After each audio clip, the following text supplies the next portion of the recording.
It's crunch time in the CAA, a massive weekend of games in the conference highlighted by this matchup you're about to see. The 12th ranked Drexel Dragons hosting the Hofstra Pride in our CAA Game of the Week on Lax Sports Network.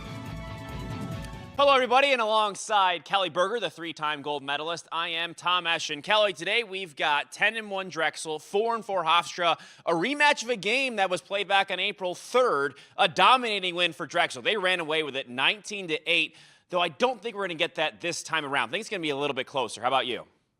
Yeah, talking to both of these coaches this week, they are both really excited about the matchup. Their teams are fired up, ready to play. And like we've said every week, it's CAA, so that gets everyone excited. Absolutely. It's always gritty, it's always exciting and tough. But here we've got some stars on the field, highlighted by Hofstra's Alyssa Perella, who just set the all-time points record last week in a huge win over JMU for this Hofstra Pride squad. Yeah, she has contagious energy all over the field. Her athletic ability is shown not even just going to goal, but throughout the midfield. She has wonderful vision, and her team feeds off of her. She has to have a big game in order for this Hofstra team to really be successful and get the win that they need right now for their program. Hofstra leads the league in draw controls. Perella leads Hofstra in that circle. But that leads us to Drexel because Carson Harris is second in the league in draws herself. She's fifth in goals in the nation. Her cohort, Colleen Grady, fifth in the nation in points per game. They're really talented. Yeah, they are a dynamic duo, and you can tell the moment you see them playing, they are just working off of each other. If you stop one, you have to stop the other one. You try to stop both of them, someone else will step up. This Drexel offense is hard to stop, and I'm anxious to see them. Those Drexel Dragons, fourth in the nation in scoring, mind you, 17.18 points per game. And this will be Jess Smith, the goalie for Hofstra, the one tasked with trying to stop this offense. She's been a little up and down here this season, though had a great game last time out against JMU. She had 9 saves, 7 goals allowed, her fewest all season, Kelly. And it's going to be a tough task for her. She's got to start well, it feels like, today. Yeah, she's got to jump out early and have a couple really good saves to give her confidence. And quite frankly, she has to have a big game in order for this defense to be confident as well. She has to be that 7th, 8th, 9th, 10th player on the defense in order for that Drexel team to get rattled.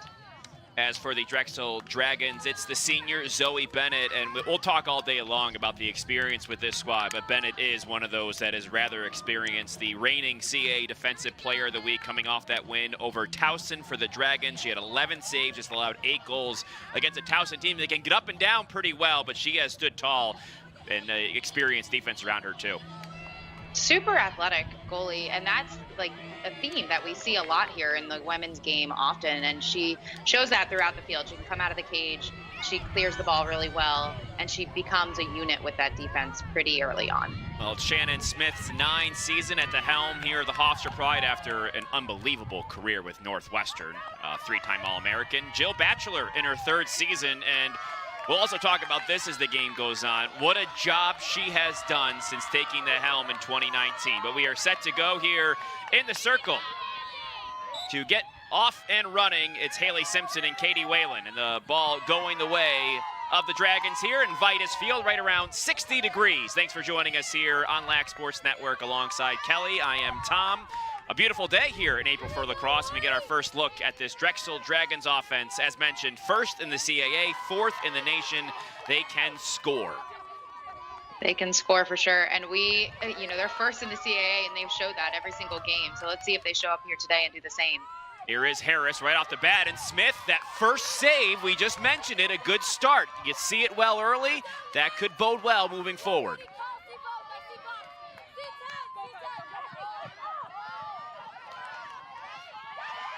They're working in the clearing game. That pass is intercepted here on the other side. Peyton Bemmets making that play, and off and running is Colleen Grady.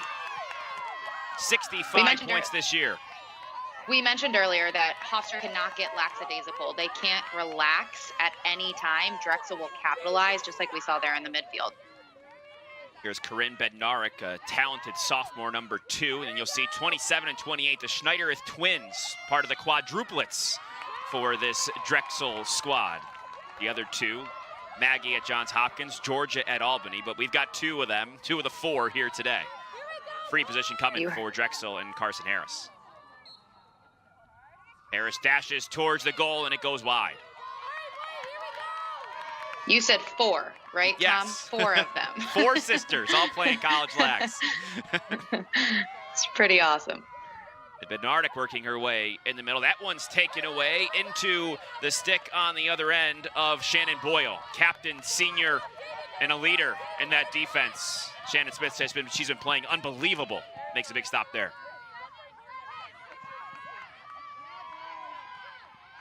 Now look now in the offensive zone. She looks for an offensive player to give it to, and we'll see Hofstra for the first time get set. As we know, Alyssa Perella. Katie Whalen's been playing great the last two games. She had 6 goals, 2 assists. She's number 20 in blue. Alexa Matera, graduate senior, another offensive stalwart here for the Pride. Yeah, you notice that Hofstra moves the ball really well. They do share the ball, but they do have their players that they rely on to show up when needed, but they are all very much a threat when needed. That pass goes through a couple of sticks, and who picks it up but Carson Harris. We talked about her goal scoring. She is all over the field, and what a talented player at that. And now back the other way comes Drexel. Unsettled situation and a score. Lucy Schneidereth gets it going for the Dragons here today. It's something unique that Drexel does. They push the pace of the game. We don't see that too much anymore in women's lacrosse. A lot of teams get it down there. They get touches on the ball. This team is not scared to push through the midfield, thread the needle here. They make the right pass every single time. I haven't seen many that was kind of a, ooh, that wasn't the right one. They see the field. They have good vision. And we talked about their stars, but they are unselfish. For Schneidereth, that's her 42nd goal. So we talked about Carson Harris. She's got 47 goals. Lucy Schneider has 42 this year. She had 3 goals the first time these two met back on April 3rd.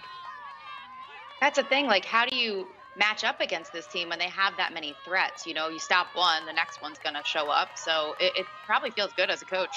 The pass there coming from Courtney Dietzel, a 3-time captain, senior out of Doylestown, Pennsylvania, part of senior day. We just had it right before the opening whistle. So 1-0 Drexel here a couple minutes in. And don't forget, the first game, Drexel led 14-3 after the first 30 minutes. That's got to be on Hofstra's mind here soon. Oh, yeah. We asked the coaches that. We said, did the last game that you guys played, is that weighing on both of these teams' minds? And they did say yes. You can't help but, you know, look back on when you played the team last, and it wasn't too long ago. We were just talking about this before the game started. The stats for that game weren't all that different other than shots. And Drexel took 30, Hofstra took 19. Drexel made more of those because everything else, I mean, Hofstra turned it over 13 times, but Hofstra also won draw control, 16-12 in that match. So just something to think about, that it was a little more even, but Drexel sank their shots as they have been all season long. They are one of the best in the nation. Second in the nation in shooting percentage is Drexel this year. I mean, at the end of the day, it doesn't matter what the stat is, as long as the stat on the board says that you won with goals. That's it, right? Spoken like a true former player, Kelly. Get the job done. Jackie Gaddy, and there you see the ball in Perella's stick, number 7 in blue, so you're going to want to watch today. Yeah, you watch her off ball. She continues to move. She continues to work. She cuts. She feeds. She dodges. She kind of does it all, and her team relies on her. By Matera over to Esposito, who gets it by Bennett, just trickling in, and Esposito on the board early, her 8th of the year. It's tied 1-1.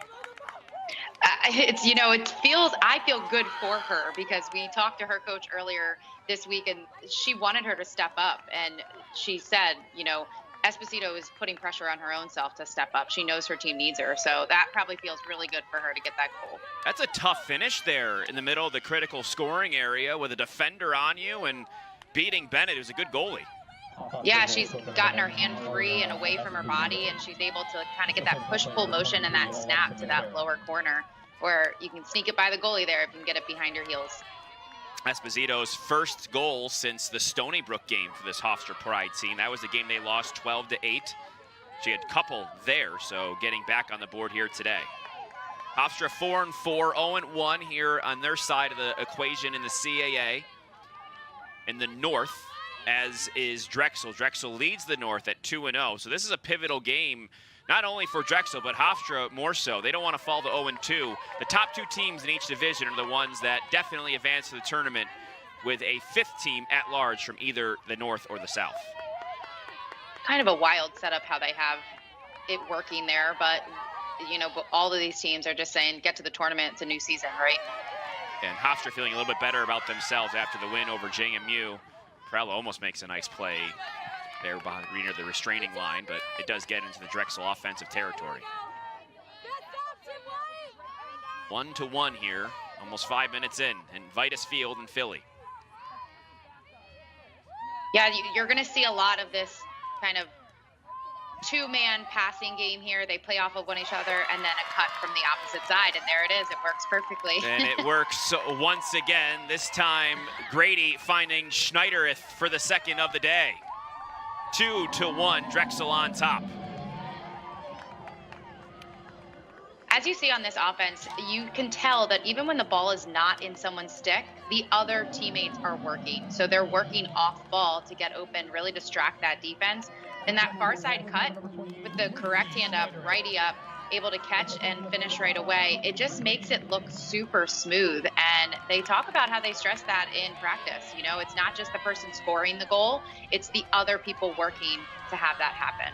And the difficulty with that pass as well by Colleen Grady. I mean, Schneiderith moving at a high pace across the middle. Schneiderith put that on, Grady put that on the money, her 29th assist this year. That's one of the best marks in the entire NCAA. She's 12th in assists per game, but the accuracy there, so important, a little nuance as well. Yeah, the goalies step in one direction. You got to be able to put it back to where she just came from before she can get back there. And sometimes that's really, really difficult. The hustle here by Perella. She gets de-sticked here by Haley Simpson, who picks it up with the ground ball. Simpson had a monster day against Hofstra the first time around. 4 draw controls, 4 ground balls, 3 caused turnovers back on the third, and here she is again.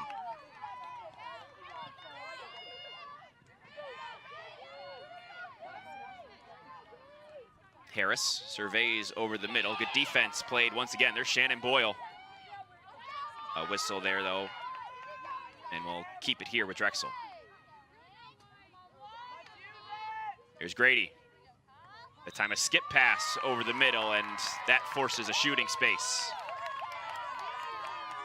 See that vision from Grady to Harris? Yeah, it's almost hard to keep track of where the ball is if you don't know the game necessarily. I mean, they move it so well, so fast. Here is Harris in and misses wide, same way she missed the first free position, and actually Hofstra had it backed up. That's a big stop for them here early. A big stop for them, and very unusual of Harris to miss 2 8-meter opportunities. So I'm sure she's going to be hard on herself a little bit. She's a competitor, so what we've heard and we can see, so we'll look for her to make that change. Yeah, she comes into the day 7 goals away from the school record of 54 in one season, so she knows how to put in the back of the net, and Jess Smith and Hofstra dodging maybe a couple bullets there early on, see if they can take advantage. 5 minutes in. 2-1, Drexel. Here's Perella. Whalen, number 20. Working on the zone defense of Drexel. There's a pass in the middle. Shot saved, Langella. Good job there by Zoe Bennett, seeing that through a couple of bodies. Yeah, it looked a little crowded in there. And, it's hard sometimes for the goalie to see that ball. She doesn't seem like she's having trouble tracking it. And here is Drexel in the clearing game. This is Kara Moreau. And a whistle, we got what sounded like, thought I overheard an official say offsides, but that must have been incorrect. Must have been someone from the sideline, so we'll keep going. Everyone thinks they're an official, Harris looking to Benerick. Catch there by Grady.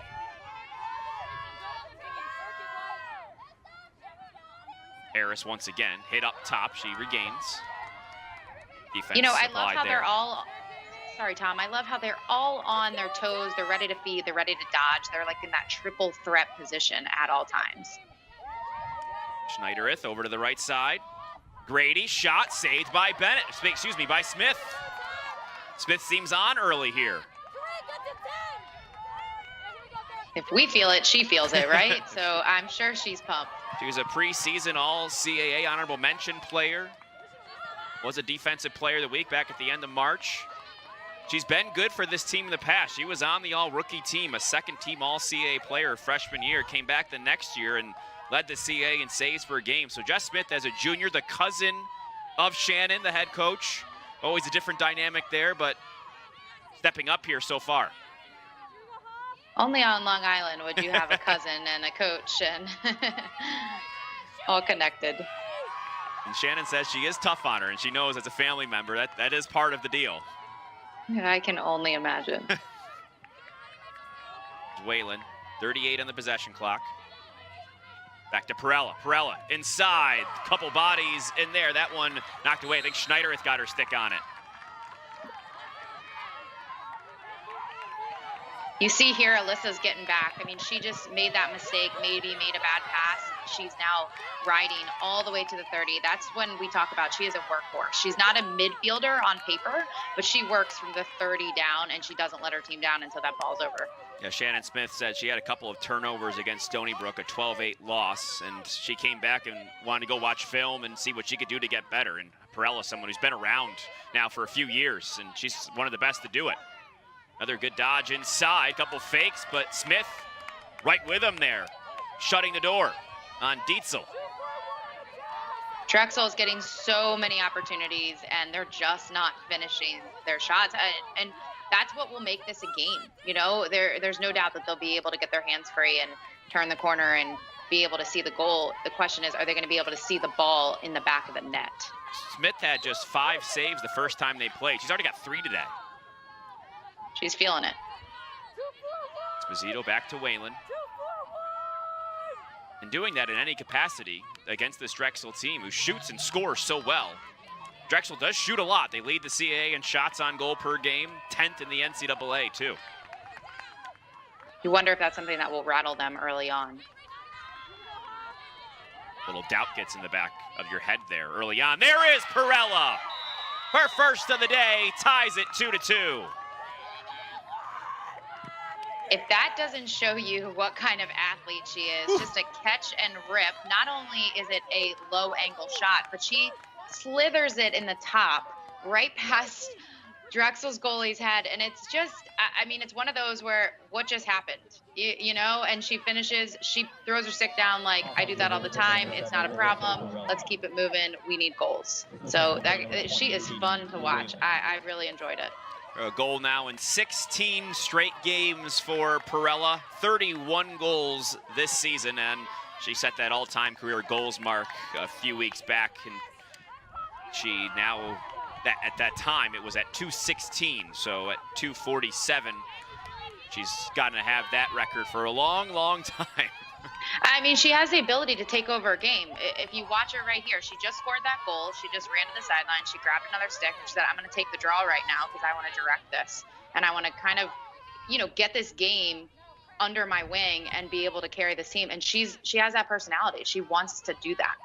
That's a big reason that Hofstra's so good on the draw. Darcy Smith, you might know, one of the best to do it in that circle, and Perella often will take and spell, and they'll mix things up. It comes to who's on that circle and whatnot, and that does give them a bit of an advantage. Winning this one once again was Perella. Looked like Matera ended up grabbing that. So Whalen has some trouble in the clear. Open stick check. It'll stay with Hofstra. So Hofstra winning a big draw there after getting the score. Yeah, Matera is another one to watch. She's, you know, she might not be necessarily on the stats for goals or assists, but she's a true middie. She's a workhorse throughout the midfield, and has a huge impact on the draw controls, and that's what starts it all. And they want her to score more. They know she can. She has in the past, and they think that she could be that extra layer of offense too. Yeah, I think we'll see her here and there a little bit more and more. Perella enveloped by that defense, out to Whalen. Ball bouncing here through the critical scoring area, comes back out to Drexel. Nice pass over the middle to Schneidereth. Here they go. Off and running are the Dragons. Schneidereth using that speed. Oh, good look there, and a better play defensively there by Hofstra. I didn't see who got a stick on it. Might have been Jess Smith. Yeah, you said it best there. I mean, the vision was there. They just got denied with the defensive stick. It's incredible how they can find the connections so easily. And if that was connected, that was what I would probably call a goal. But Hofstra won that one. Yeah, there was an open player on the left side in an unsettled situation. But better job by the Hofstra defense. Exactly. And Hofstra, a team that has been impacted by COVID this season. They had a COVID shutdown of about 2 weeks back in the late February, early March. And you know, for some teams, it takes a few games to sort of figure things out after that. Yeah, when Coach Smith told us that she had 2 weeks off, that was trouble. What a look inside. Whalen to Jackie Gaddy, and Hofstra with an early lead here against the Drexel Dragons. Kelly, what you see here? I mean, they're keeping this defense head on a swivel, and I don't know if Drexel, maybe they're just not prepared. There is wide open people that are cutting up, finishing, and they're making it count. The Pride with a lead over 12th ranked Dragons on the road. We'll take a break and be right back. Stay with us here on Lax Sports Network. Back we are in Philadelphia, Pennsylvania. The Hofstra Pride in enemy territory, a 3-2 lead over these Drexel Dragons early. And we've had upsets here in our CAA game of the week so far, and the Pride with that on their mind here.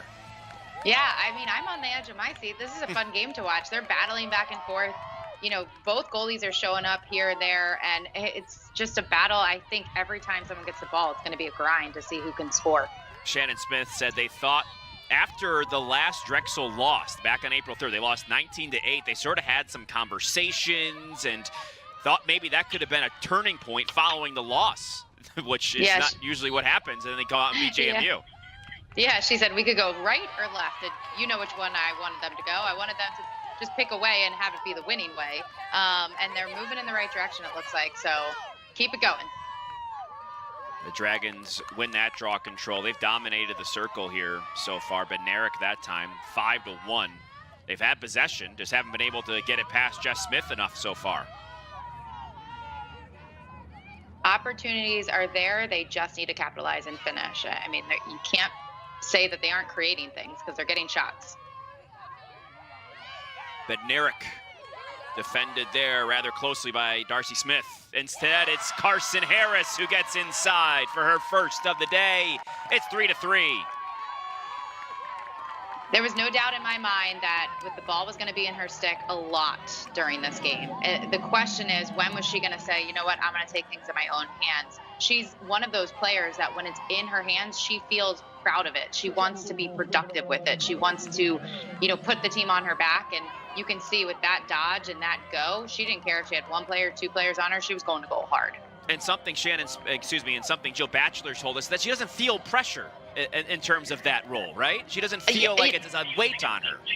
No, she's a workhorse. She wants to be everywhere, and she really wants to win. I mean, look at her screaming. She's hooting and hollering. She wants to win, and she has that feeling for Drexel of like, this is our year. So go at it. And one of those players that you don't even have to look at the stat sheet. When you watch a Drexel game, she sticks out, right? Oh, yes. And that's one of the things I like to do. I like to watch a film without even having stats or names in front of me, and I'll be able to pick out what player. She was immediately one of those players where I said, this girl wants to be part of, the top of the team. Draw control win. Whalen now picking it up. A whistle there on the ensuing drive, and now Whalen and Hofstra will restart here. 3-3, all knotted up. Good game so far. A lot of action in this first 13 minutes. Yeah, exciting. I'm down with it, and I love the fast pace. No one's just passing it around 5 times. They're going hard.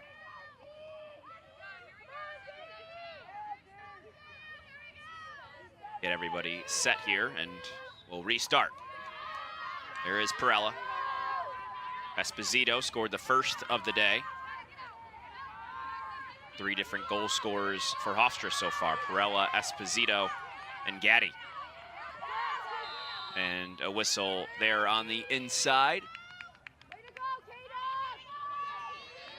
Looked like a 3-second call there the official just made, so it'll be a free position for Hofstra, their first of the day. Whalen Last game had 6 goals, 2 assists against JMU.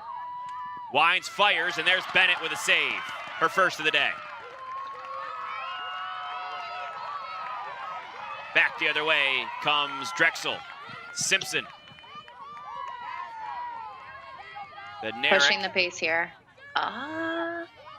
Nice job by Shannon Boyle as Carson Harris came in with a head of steam. And you know what? That's harder than it looks. Stop a player running full speed at you, slow her down without fouling, and control that tempo. That was very well done by that Hofstra defense. Yeah, how good has Shannon Boyle been? I mean, you were told to watch for her. She's been great today. Yeah, just solid.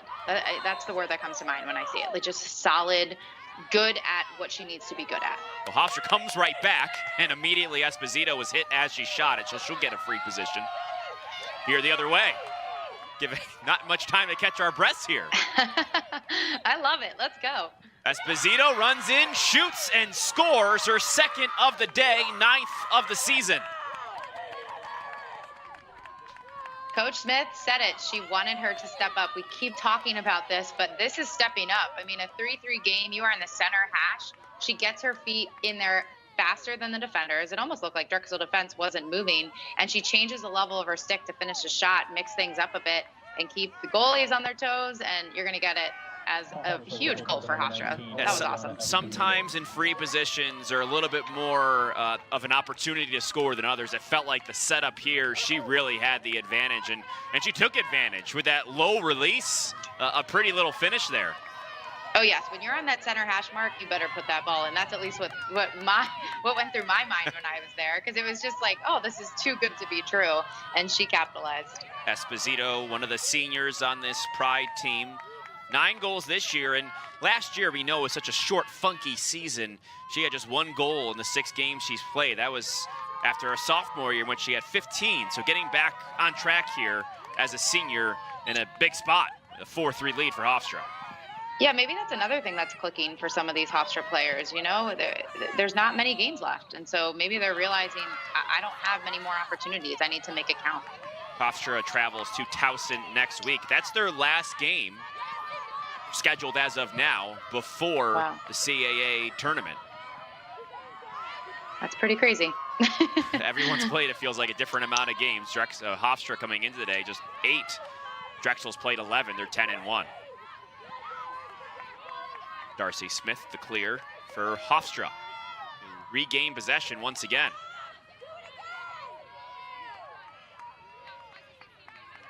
Yeah, so you see them, they're a little bit spread out, but you'll see Alyssa sometimes is on the outside here, number 7, and then she brings herself into the middle, maybe to look for a couple open cutters, but you're going to go through this weave here with Hofstra. So they move the ball, they dodge, and then they look for that shooting space. They want to get themselves onto that 8-meter, and it's not a bad plan because they are pretty productive on that 8-meter. It feels like there's sort of an ebb and flow with the way she catches it there on that left side, sort of on the doorstep, her home.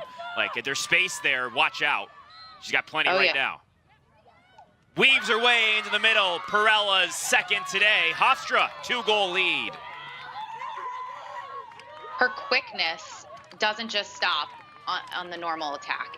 She puts it into play all over the field, and you'll see it here on this 8-meter. She has one quick step where she thinks she might have that opportunity to, fire it from afar, but then that defender steps in and she can easily just pitch to the right, come around with her dominant hand, wide open, turn her shoulders, and finish that. I mean, I don't know what goalie is going to stop that. That is just really good. Or defense. We were just talking about the free position opportunities that were more conducive to scoring. That was not one of them, yet she made it look easy.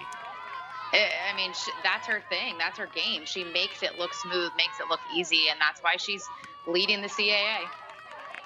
Number 1 in career points, career goals, number 1 in the season goals record she set in 2019. Number 1 in points per game, 4.47 back in 2019. Goals per game, that was that mark.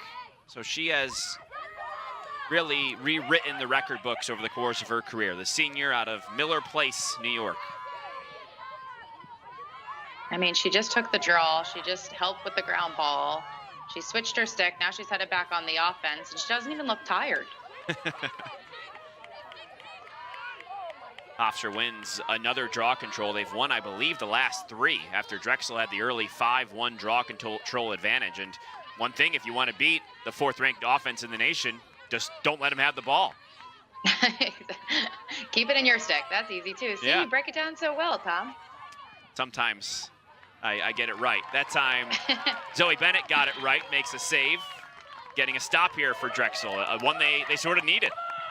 Yeah, that probably felt good for her. I mean, with any attacker right on the doorstep, and they're firing it at you over and over again, to get that stop gives you a little bit more confidence. The cue, and you see Perella working her way on the ride here, running across the field to give as much trouble to this Drexel team as possible. Doesn't just stop at goals. No, it does not. Redefending is huge for her. I think their mindset is slow the ball down so our defense can get back and set up in this zone. That Hofstra has surprised me with today. I will say they're being a little bit more intense about it, and I think it's working out for them.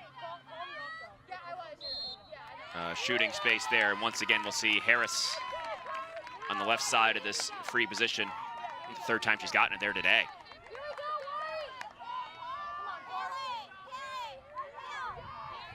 Harris scoring the 3rd goal for the Dragons. Here she looks for number 4, and that shot's wide. It bounces by into the stick of Grady, who finishes for her.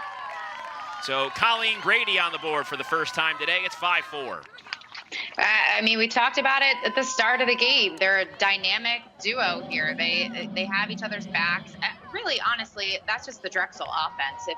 If one person needs help, she scoops up that ball right away and she takes back off. And that keeping the Hofstra defense on their heels is what Drexel needs to continue to do to get a lead in this game and run with it. Jill Batchelor has said when she is on, the whole attack is on, as evidenced by the amount of assists she's had this season. You can see her vision, but I mean, she can put it in the back of the net with the best of them, as you can see there, and dodge with the best of them as well. And entering today, 65 points, make it 66 after that goal. 67 with her assist earlier, so the points keep adding up.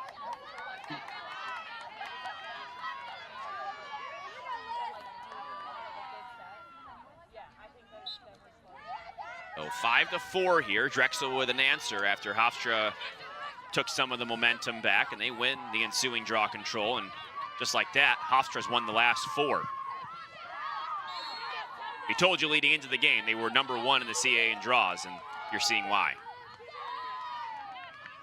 Yeah, and that was interesting. It looked like Drexel almost came out a little bit on a man-to-man defense quickly to kind of rattle Hofstra. The whistle blew, and they all dropped back in.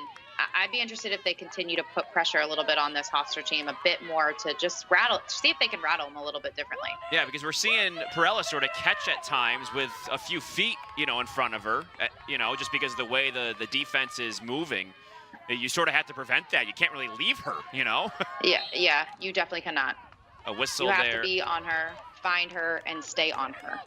As Langella made her way in, we had a whistle there. I think the shot would have counted as she played on, but instead there was the whistle anyway, and she'll get a free position herself. Here comes the junior from Smithtown, New York. A lefty.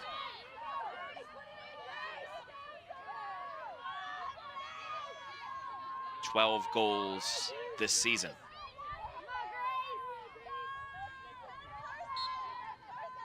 Hesitates for a bit. I think they might have called a false start there on the Drexel side of things, so they'll replace. As Jamie Schneiderith barks out some instructions on defense. I'm sure she loves that you said barks. But yeah, she's coaching all throughout the field, no doubt. Exclaims loudly. Declares. Angela goes for a low bouncer, but that's taken care of by, who did I just say? Schneiderith. So the talk works. You knew it. Schneiderith, we talked to Jill Batchelor about it. She's more of the defense sort of style-minded sister between her and Lucy. Yeah, didn't she say she was the quieter one? I don't know if I believe that. I mean, didn't look like it to me. Not sure if you're in that household, if it's ever quiet in the Schneiderist. Which, I mean, must have been a full house, especially last year with all the remote classes going on. Exactly. Having 4 under one roof probably for the first time in a few years. Nice look inside, Bednarik, and that one is a little wide. Shot by Schneidereth. Lucy, excuse me.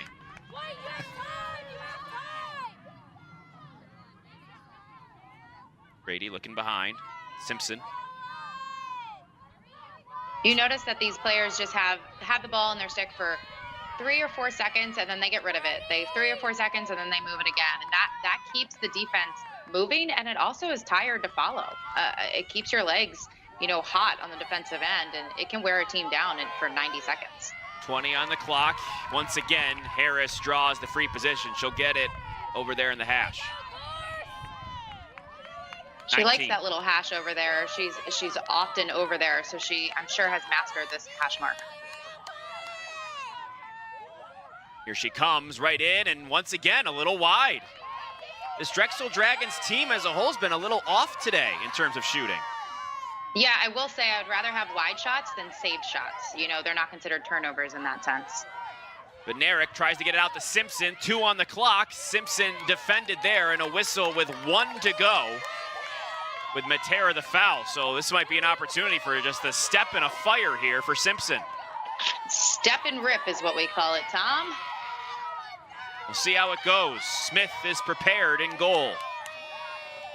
Already with 3 saves today. There's the rip, low, and it's good. Beating the buzzer and tying the game. Haley Simpson scoring her 3rd of the year. And that is one of the more tougher ones to do, especially because everybody knows that you're about to do it, including the goalie, including every defender and attacker around you. So there's a little bit of pressure there, and it just sneaks by in that corner. That was well placed. Tosses her stick up in the area of, oh my gosh, I can't believe it. Heck yeah, let's do this. And Simpson gives this Drexel Dragons team sort of that level of grittiness, and I think it's exemplified in a play like that, where low in the shot clock, you got to do something, and she does get the job done. And obviously, we've talked about some of their stars, but Simpson might not always get the pub, but plays like that are why you win games. Yeah, they do the unexpected a little bit, and that's what I think they caught a lot of teams on earlier this year, and that's why they came out so hot, is people didn't expect Drexel to be this Drexel, and they've carried that with them throughout the season. They haven't had dips, and we're seeing them with a little bit of dips right now, but it's not stopping them. It's still 5-5, and they're still pushing through. It's a program that's come a long way, you could say, right, Kelly? I mean, you're someone who played in the CAA with JMU, and you saw Drexel as a program on the inside or outside, or whenever it might have been, and since then as well. And here this year, best start in school history. They're 10-1. They're 12th in the nation. I mean, they've come a long way, and Jill Batchelor's done such a wonderful job since she took the helm. Yeah, that was our first question to her is, what have you been doing? What caused this Drexel team to automatically just kind of flick the switch and go? And she almost got emotional when she started talking about it, because she was just so proud of them, and you can tell that they just really want to win, and they're putting the work in, and that's what's really cool to see. A program's able to do that, and then the pride that the coach has with them is just really cool. I've worked at Lax Sports Network for a few years now. I've talked to coaches in different stages of their programs, and I heard what Jill Batchelor said, in her first season about belief and all that. And sometimes you hear that and it gets through, and sometimes it doesn't. That time that does get through. Perella gets hit as she hits the back of the net, and she is down. She was down. If I had to guess, she won't stay down for very long. She's a tough kid. So, I mean, she's in here tight. She finishes. She does get cross-checked in the face. By no means, I don't think it was on purpose, but that hurts. But like I said, this kid is not going to show any sort of pain. She's going to keep pushing through. I'm not sure if it's the Long Island attitude or if it's just her just being a fierce competitor. She's not going to, if anything, that's going to fire her up. She'll get back and going, and you heard Shannon Smith possibly in the background there asking why it wasn't a foul. So, the sideline wanted that. Perella's got a hat trick, meanwhile. It's 6-5. Meanwhile. I mean, just another day in the life of Alyssa Perella. Unfortunately, that came with a little bit of injury, but it looks like she's maybe hurt, not injured there for a moment, and she's back out there, and she's going to take the draw against Haley Simpson. Yeah, probably something she'll wake up with one of few spots tomorrow was just say, oh, I remember when that girl did this, or I got hit there. And you just kind of have to keep playing. I mean, you know you're going to be marked up as her, and so she's ready for the hits. She just has to not let it affect her game negatively. That's Perella's 45th career hat trick, her 5th this season. And how many do we think she needs, Tom? How many does she need? Let's see. We'll see how many she gets at the end of the day. We'll count them. But right now, she's sort of had their way. And, I mean, stopping Alyssa Perella is very much on the mind of the Drexel Dragons. Last time they played, she only had 2 goals in that 19-8 Dragons win. This is a little bit of a different feel today. It definitely feels that way to me. I mean, we weren't there, but we've seen the game, and it definitely feels like Hofstra, like Coach wanted them to, turn the direction of the way of winning, of feeling like, you know, we need the win. And they do need the win, so play like that. The other thing we should know, Drexel's blown teams out this year. I mean, yeah. They blow out Towson 20-8, Navy 17-8, Hofstra 19-8. So that's what they've done the last 3 games here in the month of April. So you know they have a run in them. So Hofstra can't take their foot off the gas either. Absolutely not, and that is 100% correct. They have to be ready at all times because Drexel will not back down until that last whistle. And like we said with Perella all day long, you never know. I mean, yeah, exactly. Here she is once again working with Alexa Matera.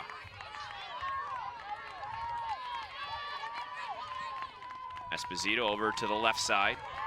Gaddy. Back to Gaddy, who had sort of an open look there. Instead looks to Perella. And that ball taken away. Nice job defensively there by Rachel Warden, the senior from Glen Mills, Pennsylvania. Caused turnover and a ground ball. First in the team in caused turnovers this year, second in GBs. She leads the CAA in ground balls per game as well. The sister of Haley Warden of JMU fame. Yeah, you hope that Drexel doesn't feel pressure right now to have to score. Yes, a score obviously they want, but they haven't had the ball too much, so they sometimes can feel like that. And I would hope that they can stay in sync with their offense that they've been playing all year. Dietzel in front to, that time, Fowler, but once again, the shot off the mark, and Hofstra retakes possession. It looked like a beautiful opportunity, another great play, but Jess Smith is there. Yeah, as I finished saying I want them to have good opportunities, that Smith steps up and has a huge save. I mean, that's one-on-one with the goalie. Goalie isn't expected to make that save, and that was a beautiful one. Smith played well, Shannon Smith said, against Stony Brook. That was a 12-8 loss, though you could say, I mean, 12 goals against Stony Brook's pretty good against those players. But at the same time, played well against JMU, watching a lot of film. She's been doing the work to try and figure out maybe some of the difficulties she's had this season, and saw that against JMU and seeing it here today.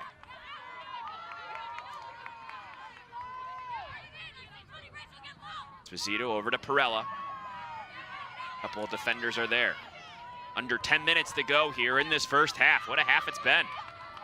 Yeah, Hofstra loves this, you know, weave from the center, try and create, whether it's a feed or a dodge, but it's almost like a yin and yang wheel that they run, but it seems to get people open every single time or get them on the 8-meter. And it'll be Ariana Esposito once again. She's got 2 goals today. She has really stepped up, getting it on the right side here. Officials will make sure everybody is in their set spot. And she's got Gaddy if she wants her here. Then she looks in, there's that low release, and Bennett gobbles it up.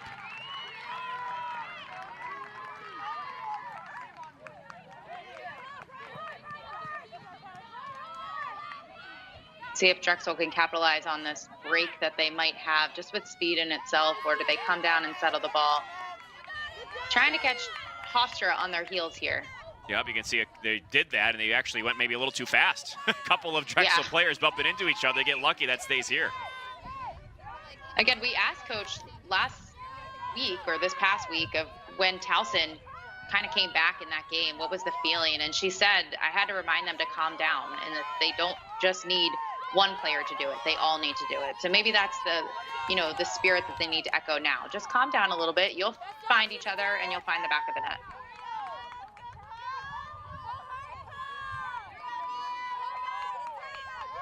Continue to work it around. 30 on the possession clock. Plenty of time for now. Good defense played here by Hofstra. See if it holds up. Grady works her way on the inside. And a anticlimactic shot and save. So it's sort of like their sticks collided and it ended up falling into the netting of Jess Smith. Give her a save, I guess. That was weird. She'll take whatever she can get, I am sure. Big collision here in the middle. Darcy Smith able to get possession out of that. Had a nice day last time out against JMU. 2 ground balls, 3 draw controls. That was her best day in a few weeks for the preseason All-CAA player.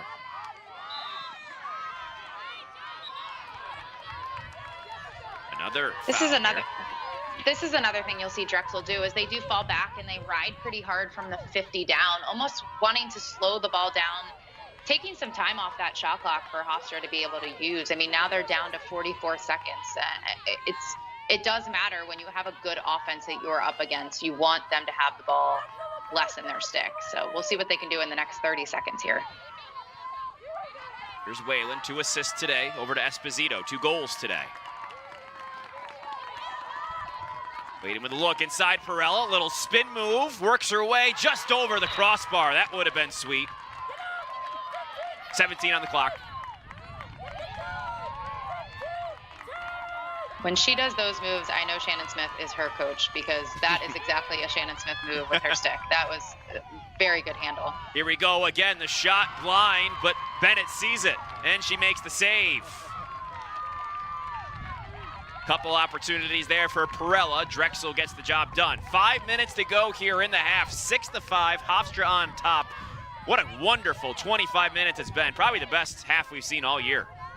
Yeah, just fun. Just, each team is going hard. Every possession has mattered. And, it's just been a true battle. Drexel looking to tie it up. Facing a deficit, and we've mentioned it already here in the first half. The first time around, Drexel led 14-3 at the end of the first half. This is different. Totally different. A good look there in the middle, though, goes by the stick of Bednarik, and Jess Smith is there once again.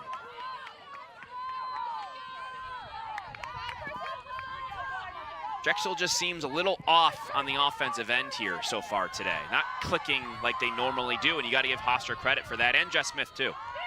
Yeah, I think they feel that too, and the question is, are they going to be able to battle through that and say, okay, we feel off, but we can find our way, or are they going to continue to let that kind of sink in and have that feeling all game? And as a player, that is the worst feeling when you walk away from a game, just saying, we never connected, we never showed up, it just didn't happen for us. I have a feeling they're going to get through this, they're going to battle through, and they'll be okay, but, maybe halftime can't come soon enough for them. And it is just a 1-goal game. We got to keep that in mind, too. Exactly. You're right. I'm sure that's what Jill Batchelor is saying.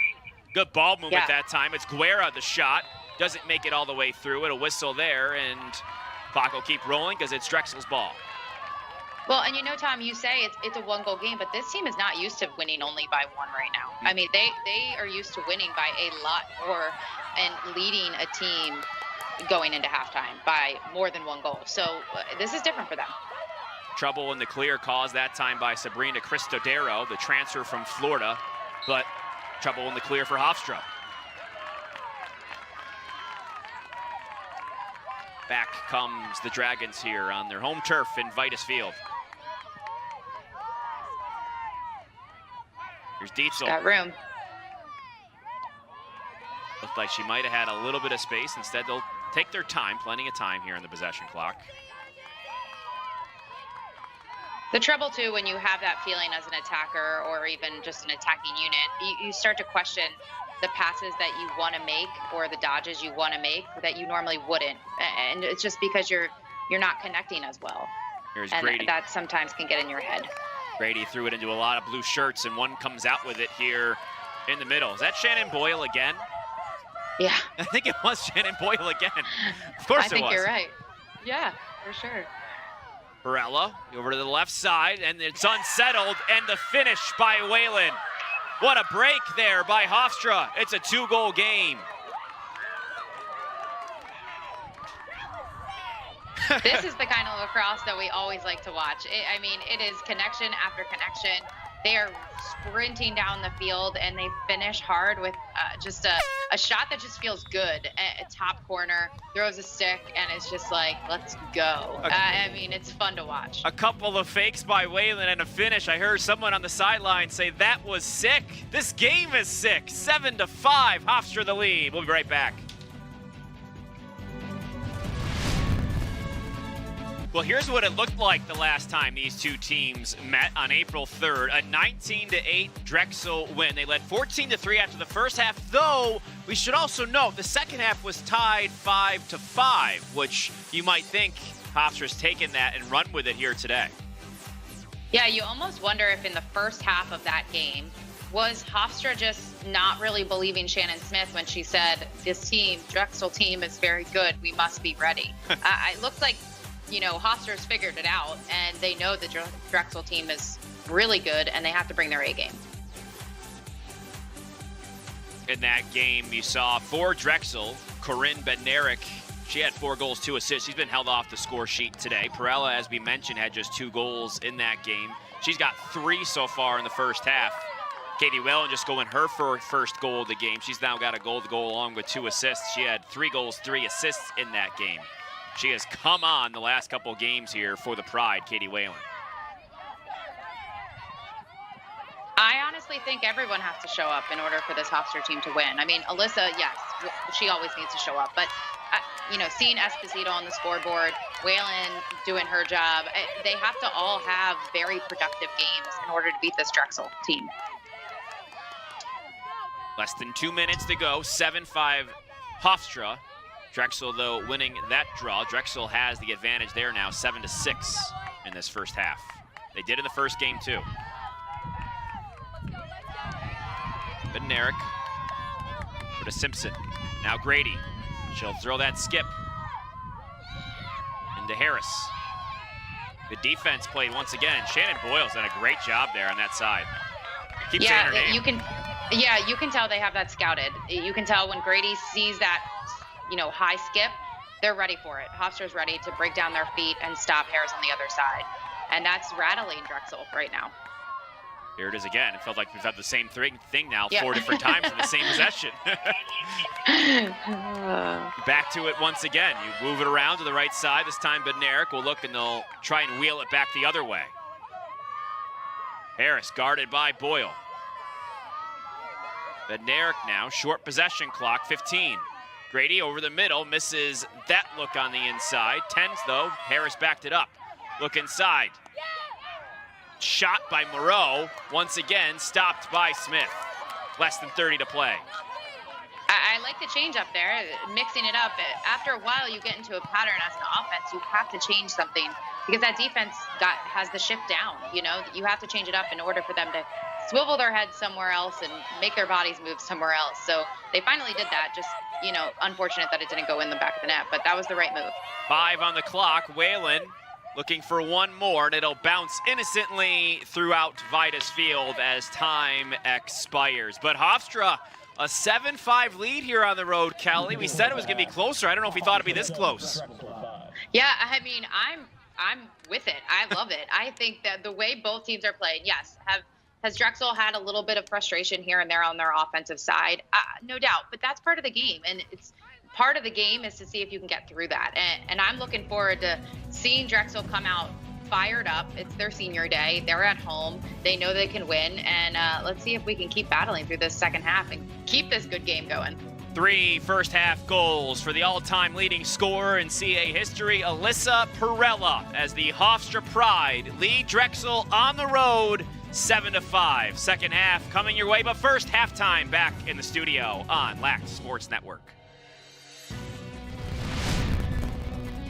Philadelphia, Pennsylvania, the city of underdogs being invaded by some Long Islanders here today from Hofstra. and it's the Pride, a 7-5 lead over the 12th-ranked Dragons after a competitive first half at that. Drexel got on the board first, Kelly, but then Hofstra sort of settled in, played well defensively and offensively.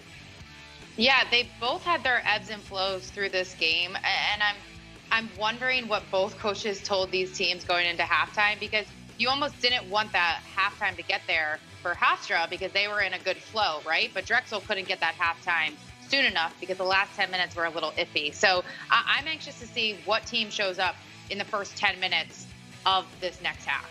Most of the stats across the board pretty even for the most part. Drexel won the first few draw controls, and then Hofstra ended up winning 6 of the next 7. We start here, Perella in the circle alongside Haley Simpson.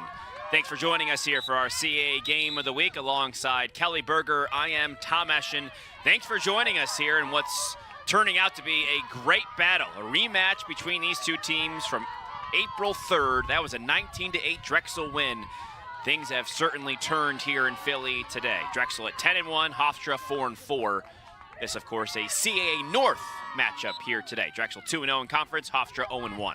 So big game, of course, for the Pride trying to get their first CAA victory on this side of the equation today. And there is Perella starting things off. That Perella factor, Kelly, I think is something to watch for in the second half.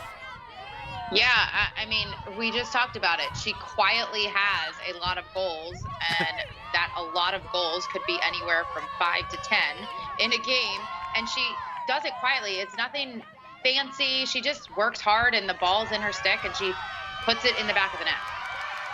An early caused turnover there on the defensive end by Drexel. I believe that was Lucy Schneiderith taking that away. She had 2 goals early, Schneiderith, for Drexel, and a little quiet after that. Colleen Grady has a goal and an assist. Carson Harris just a goal here today. So those stars we talked about so much, a little bit quieter to start. Drexel didn't shoot well in the first half. Jess Smith made 5 saves. Yeah, and Drexel, I'm sure, stressed in the locker room that everyone needs to show up. You know, they're all different types of players on this team that are expected to do a lot of different things, but everyone needs to put the ball in the back of the net or be a threat. Moreau's shot stopped by Jess Smith. The ground ball picked up by who else? Shannon Boyle, who has been outstanding defensively here today. Boyle now with 4 ground balls, 5 ground balls. She had 4 ground balls in the first half, 2 caused turnovers. She has been unbelievable, especially up against Harris on that left side. Yeah, not an easy task to go against Harris, so. No whistle there on the break. Didn't get back fast enough for Hofstra. There was Sabrina Cristodero, so Harris will take the free position. Shooting space. Early opportunity for Harris. She drives in, the shot, score! Harris cashes in her second of the day, just like that, 1-goal game. I can feel her exhale on that hash mark. She's gotten that hash mark quite a few times. That's where she kind of camps out on the attacking side, and she likes that drive from that elbow. She gets herself into a position to find herself with an 8-meter, and she hasn't been able to capitalize as much as usual, and that one felt more like her. Felt more like what we've seen in the past couple games, and so she's finally feeling like, okay, maybe this is the groove she needs to get into.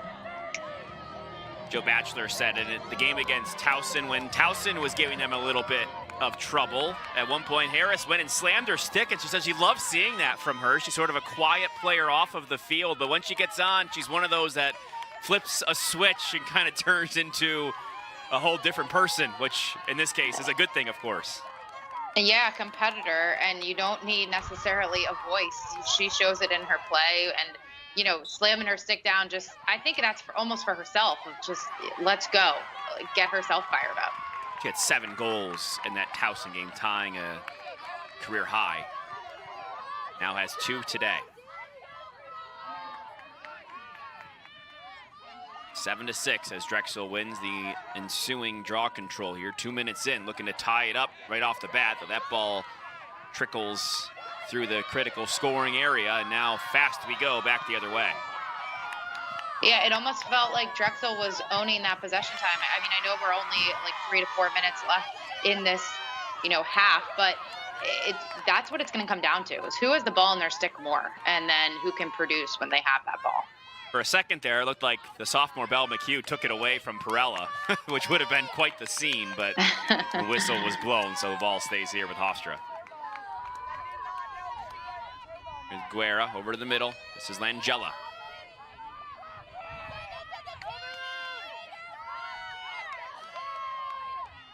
Atera over to the left side. Esposito had 2 goals in the first half, also 2 assists. And we have a whistle there as coming out of there was Whalen. She goes to her head, and our first yellow of the day issued here to Drexel. So Hofstra, for the next 2 minutes, will go a player up. Yeah, this is unfortunate. I mean, the players are just going hard. Back check isn't necessarily needed there. She took a chance and, you know, hit the ponytail, and we always want to keep it safe and keep it away from the head, so the official's going to call that. So that yellow goes on Belle McHugh, so it's 2 minutes, a releasable penalty as that, but Hofstra with an offensive advantage here after Drexel scored the first of this second half. Perella over to the middle. Angela can't handle the pass, though gets in the stick of Esposito for a moment. Perella once again is down inside the critical scoring area. They've been pretty physical with her here today. Yeah, she's ready for physical play, and she knows she's going to get it, but you just want to hope that it stays safe, and she'll power through that. She'll hop right back up, and look at her. She was already running down the field by the time we could look back. The first 30 minutes, we didn't have a yellow card, so there is one here, and Drexel playing a person down. A whistle there, though, off the ball after it did get in the offensive area. I think we might add an offsides there, so Hofstra looks like they'll take over here. I think both of these coaches would probably agree with me that they never want to play man down against either of these teams. You always want to try and stay even because they're a threat enough, both teams, with even players. So the point is to wear that penalty down as much as you can. Yeah, Drexel 4th in the nation in scoring coming into the day. Hofstra not as prolific scoring-wise, but they have Alyssa Perella on their team. So it's always like you're sort of waiting for whatever might happen with Perella. I mean, she had 10 goals against Villanova, 7 against UConn, 3-3 against JMU last time out. So 10 goals. I mean, that's the highlight there. 10 goals. 10 goals is like a lot of goals. Some teams don't even score that as a team in one game, yeah, you know? It's true. And there's one player scoring it. That's a lot of goals. So let's not, I mean, I just made that very known, but let's not, you know, short her on that. That's incredible. She's got the ball in her stick right now. Little fake there, working on the outside with Whalen. I mean, Tom, can you imagine if someone was like, did you score today? And you said, yeah, I scored 10. That pass too wide. Yeah, that just doesn't come up casually, I don't think, in conversation. No, that's incredible. Someone's like, really? You really going to ask me if I scored at all? I scored 10 of them. The penalty is up. And see if Hofstra can capitalize while McHugh returns. And they continue to work it around as the shot clock was about to expire anyway. A nice momentum shift maybe here for Drexel after that stop.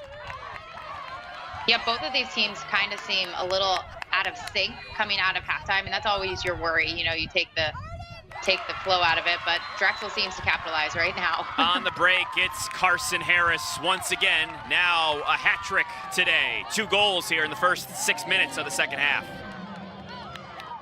Coach talks about how much she wants to win, how much she wants this team to be successful. And if you can see that in her shot, in any shot, it's this one. She throws her entire body as hard as she can at the goal to just put it away. She finds space. She knows she's open. She cannot let this one slip away from her. She feels like she probably already had too many slip away from her. So this is making it a game, this transition. Yeah, we said in the moment, the stop after Hofstra went up for the 2 minutes. The Drexel Dragons getting that defensive stop with a shot clock almost violation, and you can see right off the bat now that it's a tie game, 7-7. A momentum shift here 5 minutes into this half as Hofstra still hasn't scored. And looks like we have a timeout there by Shannon Smith and the Hofstra side of things. So she will now take a moment to talk some things over. And what do you think she says in this moment? Because we've seen it all year long. Drexel can go on these runs where they get momentum and never really look back, and that's why they've blown out some of these teams.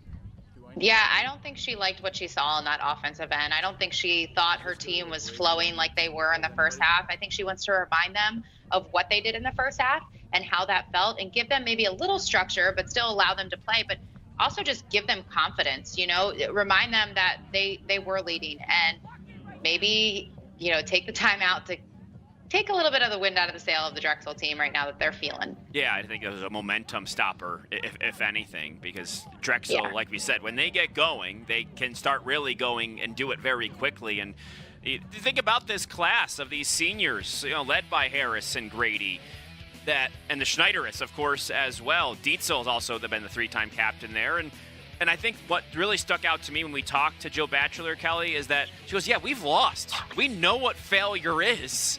So when we get to these points in games, we can sort of react to that and be able to do it in the right way and move on from it. Yeah, she said she did not want to take the foot off the gas ever. They just have to keep going and going and going.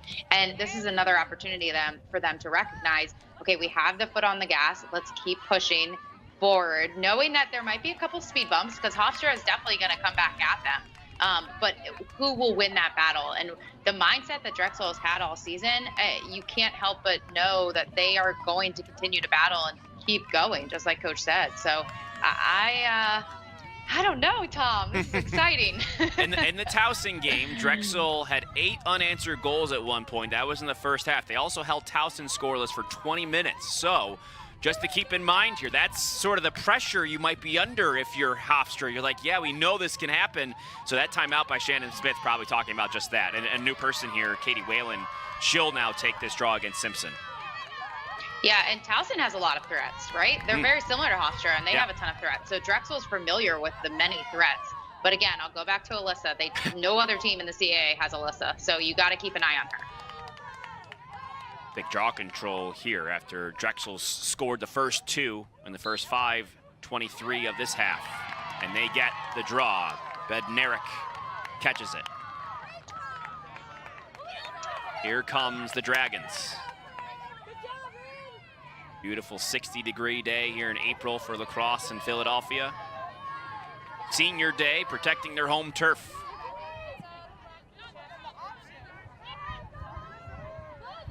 Bednarik been quiet today. Dietzel inside, couple fakes, goes low, bounces past the stick of Smith. The Dragons take the lead.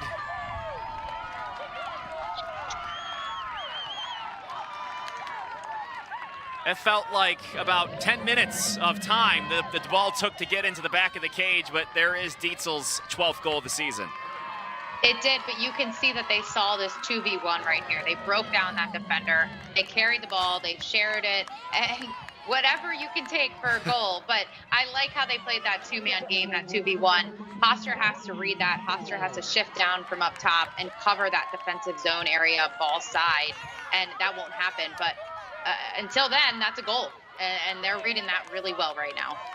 Dietzel had her season high in goals and points against Hofstra the last time they played on April 3rd. 3 that day, her first today.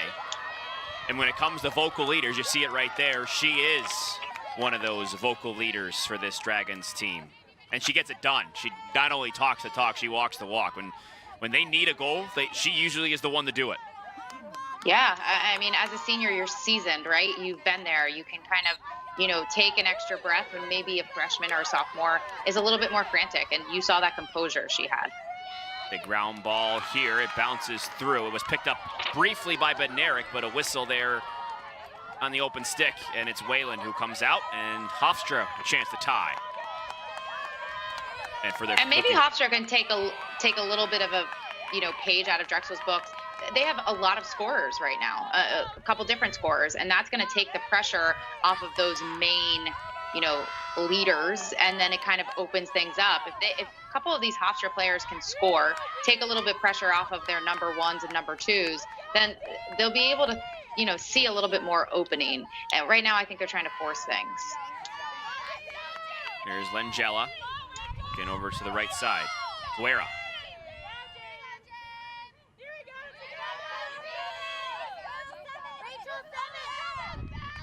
Continue to work it around, keeping an eye on Perella at all times on the left side right now. That's forced on the inside. Whalen, nice catch, and somehow able to keep possession there to get it out to Perella. 30 on the clock. Yeah, they continue this weave where they just cut down the middle. Their heads are up. They're looking for the feed inside. And that is one feed that you do not want to have happen if you are the Drexel team, but it worked out in their favor. Yeah, Perella, that almost looked like a tailor-made Perella-style goal. She misses wide. Drexel comes out with it. And there she is, fighting on the defensive ride. I mean, she doesn't give up. They call it footsteps, I think, at times. And Carson Harris, you can see, she went to another gear when Perella was running her down. Oh, yeah. She knew. She knew what was behind her. So 8-7. Bednarik takes the shot and scores. Her first today. Drexel takes the 2-goal lead. If this isn't what we call foot on the gas, I mean, they now have decided that they have a little confidence. They're turning the corner. You said the first of the day, right? I mean, there's a lot of players right now that have the first of the day. She's able to catch this ball, come around that left side, lefty strong, turn the corner, get her shoulders. You can see that Hofstra's being physical. And Smith, I mean, she's trying to find that ball quickly, but she's not finding it like she was at the start of the game, and that's going to make a huge difference. Bednarik, a sophomore from Glenmore, Pennsylvania, Downingtown West High School. And I find these sophomores this year especially so fascinating because they only got, a handful of games their first season in college. So they come back now with a full year now to sort of show everyone what they do. I mean, last year her stats were the most among all the freshmen of the Dragons. 10 assists, that was second, and 21 draw controls, 9 goals. And here she comes back this year. That's her 24th goal of the season in 11 games. And just taking that next step after getting their first season cut in half, which I can't imagine how you even would handle that as a young player. Yeah, it's almost like they had a JUCO year. They were able to kind of have this year that it mattered, it counted, but it didn't, and it felt very strange for everyone. So now they walk in and they're not freshmen anymore. They have some experience under their belt, but they could probably still make the freshman's mistake. It's here and there and still use as an excuse. She's already stepped up as a sophomore and into a very senior upperclassman style team with the Dragons and really hasn't blinked. So she's really filled her role nicely. Like I said, last time they played Hofstra, she had 4 goals and 2 assists. And now here's Drexel on a 4-goal run to start this second half. Battle there, good one between Harris and Perella, and it's Harris who comes out with it. I think that's a little bit of a switch that we've seen so far too. I mean, Drexel was having trouble early on with those draw controls, and Hofstra was able to kind of start with the ball in their stick, and that's not happening right now in this first 10 minutes of this half. Sort of flipped from the first and the second half, right? With each how they started. Yes. Nice pass there on the inside. Schneiderth can't get it to go. Dietzel, a nice look and feed.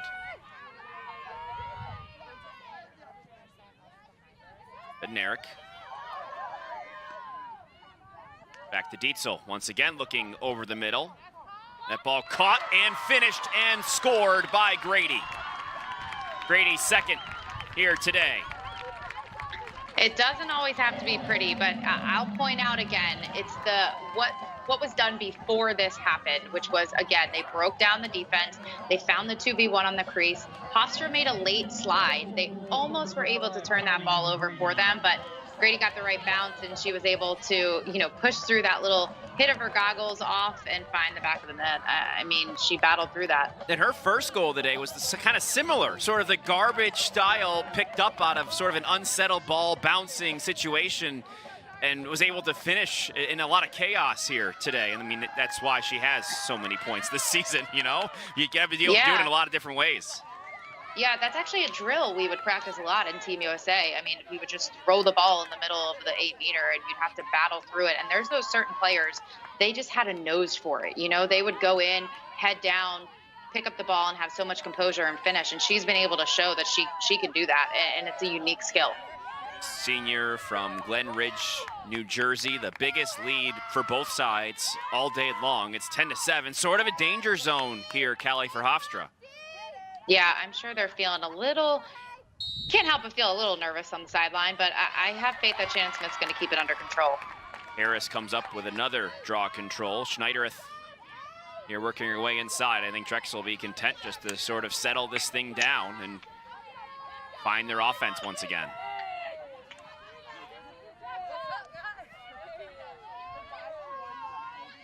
Here's Harris. There's Boyle giving her all sorts of trouble. They'll call Boyle for a push, but we talked about Boyle a lot all day long, and she's had the tough task there on that left side today. She's been up to it for the most part. Yeah, she has not backed down. She is being physical and, fair, too. I mean, nothing out of the ordinary for her, but just, staying controlled. Tough shot there by Bednarik, and Smith saw it the whole way. It might have been deflected as well. So Hofstra finally gets possession here. Is Smith content just to walk it down for a few seconds here?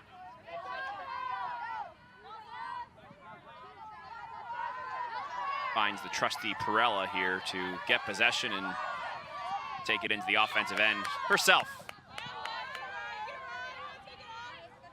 Finds Smith, and now I think if you're Hofstra, you've got to get the ball in Perella's stick here, right? I mean, we saw Perella last time out, had an opportunity there in the middle, and it just feels like you got to go to her in this spot.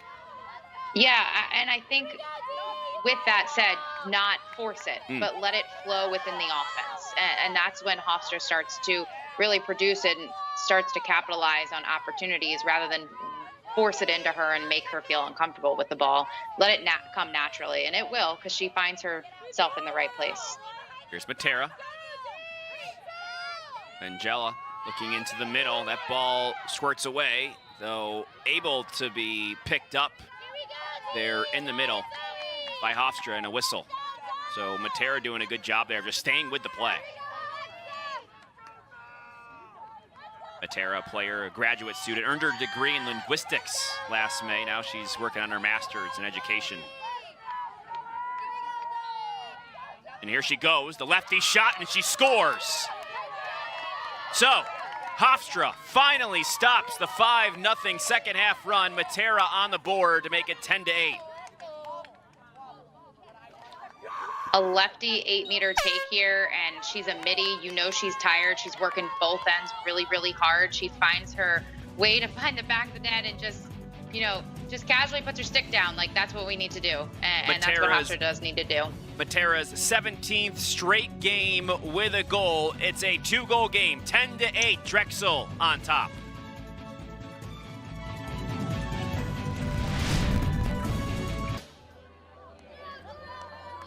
Welcome back here to Vitus Field alongside Kelly Berger. I am Tom Eschen in our CAA Game of the Week. It's 10-8. The Drexel Dragons on top of the Hofstra Pride. Hofstra just able to stop a 5-0 second half run with the latest goal here right before the timeout. Big draw control coming up here, Kelly. Yeah, huge. I mean, we've tried to predict what's going to happen next each time, and they've gone back and forth. They've made it a really fun game. This is going to be a battle down to the last minute. I mean, it's every play counts. Every play counts. Perella back there in the middle of the circle. That one going way into the Hofstra side of things, but it looked like that was purposely done into the stick of Jamie Schneidereth. Now they'll run it down. Perella goes down here, and a whistle. A mask comes off of Lucy Schneidereth. But they, I believe, will call that on Drexel here. I think someone's stick might have broken in all that, did it? No. Just the mask came off. No. Just an awkward encounter. It is Hofstra ball, so the hustle once again by Perella. And that is what you love to see. Kelly, you've touched on it several times, but for a player that scores and is such a star, and she's just, you see her all over the field, such a hard worker. And I think it's a good example for any kids that are watching. Like, that's what it takes, and you don't just have to score. Yeah. Like, it's everything, it's about it all. Yeah. When I watched her play first couple times, I had to look again and see what she was listed as an attacker, true attacker, or a midi, because she was all over the field. And that, like you said, it's a really good learning point that you don't, just because you're an attacker doesn't mean you just score goals. You can do everything all over the field, and she does that very well. That was a good job defensively by Warden. Guerra was open in the middle. Warden got a stick on it to deflect that pass. Here's Perella. Another good find. Good catch there by Whalen, but the ball goes away and out of bounds. Into the stick of Drexel it goes. Kind of a funny play there. Yeah, it looked like she was trying to, wanting that attacker, who I couldn't see who it was back there, to cut from X, and they didn't quite catch that memo. And that's just, you know, still good thought process. They'll get it there, but the question is, how many more opportunities like that will they have? They have to capitalize when they have them. Here's Schneidereth.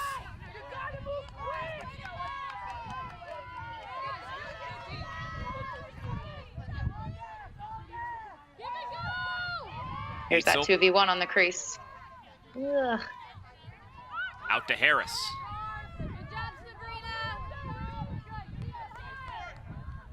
Bednarik looking to roll inside. She's thwarted there defensively. Nice job by Hofstra.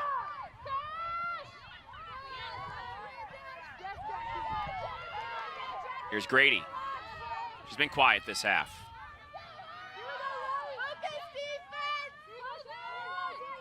This is more what we saw defensively from Hofstra the first time around, though Grady gets a bit of space and scores.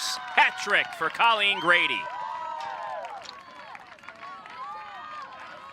These are one of these takes as a coach you say, no. Oh, okay, it worked. I mean, she was outside of that fan, as we call it, and you know, as she goes to dodge, she almost looks like she's gonna just pull it out, and she finishes with the shot. She must have seen something small open and sneak it right past Smith, and I'm sure Smith wants that back because she's holding that pipe hard.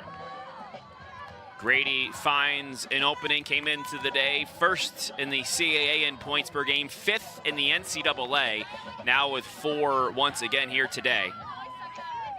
CAA Player of the Week back on March 30th. Scored 5 goals last time out against Towson, the Tigers. I think that's her favorite pink headband. She wears that every game, it looks like. Joe Batchelor had said that, I asked her because she's been so consistent over the years, Grady. She was the CAA Rookie of the Year, first team CAA, and as a sophomore, said what's made her better? She goes, her shooting percentage has really gone up, and that's made a huge difference, and just looking to improve. Yeah, I mean, that last shot proves that. That's a low angle shot, and she had all the confidence to take it.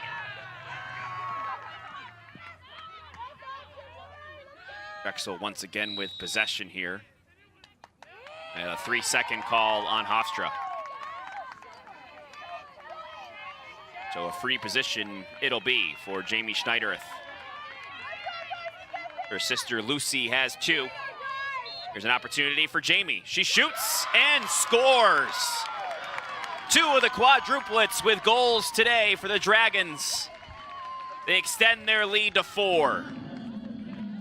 As a Hofstra defense, that's frustrating because it's almost, you weren't doing anything except standing in the middle of the 8-meter and you got called, and then you gave them an 8-meter shot. You caused offense for them, and you cannot do that with this Drexel team. You cannot cause offense because they are good shooters. They will finish, and they like to score. The shots they missed in the first half, they're making here in the second half. They have a 7-1 second half advantage. Jamie, the 3-time captain, alongside her sister. We had mentioned at the top of the broadcast, these 2 of the 4 quadruplets, the Schneidereths, and they went up against their sister for the first time as a goalie. That Georgia is Albany's goalie. So they went up against them back on the March 25th. Lucy went for 3 and 2, Jamie 1 and 1. So a little bit of bragging rights. I mean, I'm sure it's all in good nature. They're all very, obviously, they love each other very much as sisters. So it's a unique dynamic there. Usually they've gone up against Maggie, Johns Hopkins, on a yearly basis, but not this year with some of the differences in scheduling. So they got a chance to play their sister Georgia in goal, which was a little bit different. Yeah, they probably have good shooting percentages because of that, right? Right. I mean, they get to shoot against their sister during the summer, gear up and practice their shooting with a goalie. That's a huge advantage in my mind. Not only that, you're playing like 2v1, 1-on-2. Yeah. I mean, it's not just 1-on-1, which is a different animal, right? Heck yeah. That is funny. Oh, man. That would be cool. I would like that. I have 3 sisters of my own, but they're not quadruplet or triplets, so they're different ages. Yeah. But I can feel the sister vibes. You know what I'm saying? I get it. I'm right in the middle. And Coach talked about how they all they're just a really great family, really sweet, and just like, care for one another. And that's so awesome. Probably a balance there between competition and care, depending on the relationships of each. Oh, yeah. They probably definitely want to get after each other. There's a turnover there in the critical scoring area. A stop there for Hofstra, one they desperately needed as they now trail by 4. Don't forget, they led by 2 after the first 30 minutes. It was 7-5, but in the second half, it has been all Drexel going on one of their runs.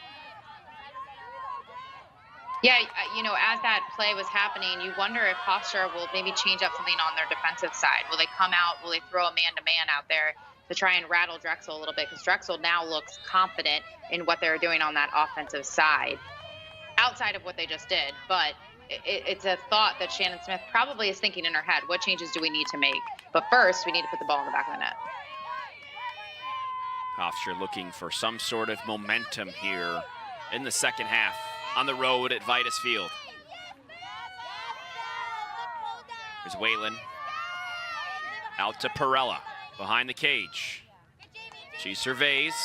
Now she cuts.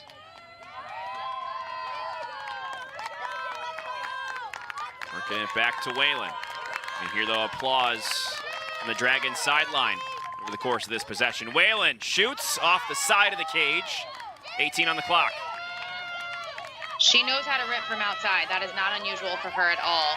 And it's funny how you see now Alyssa putting herself at X. She's trying to change things up, trying to have the defense react, and it did open up some different opportunities. She can't force that last take that she had there. It seems like they have been a little more aggressive towards her. We've seen her go down a couple times in the second half, making sure she doesn't have she had a little more space in that first half. Not as much here in these last 15 minutes or so. Yeah, they definitely were stressing earlier in the week. We heard from Coach. They have to stop Alyssa. They know that. Every team knows that. So maybe they pinpointed that at halftime. 13 minutes on the clock here. 12-8. Drexel on top.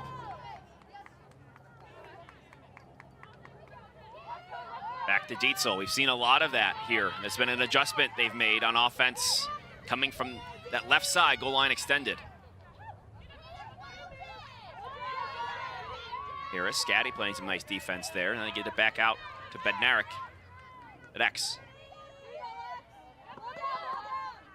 The pass shoots its way through, and Harris gathers it in with 20 seconds on the possession clock. Another long possession here.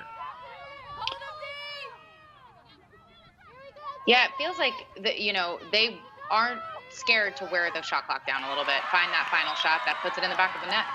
And it's Kara Moreau giving Drexel their 13th goal of the game, her 11th of the season. Had a hat trick the last time these two teams met.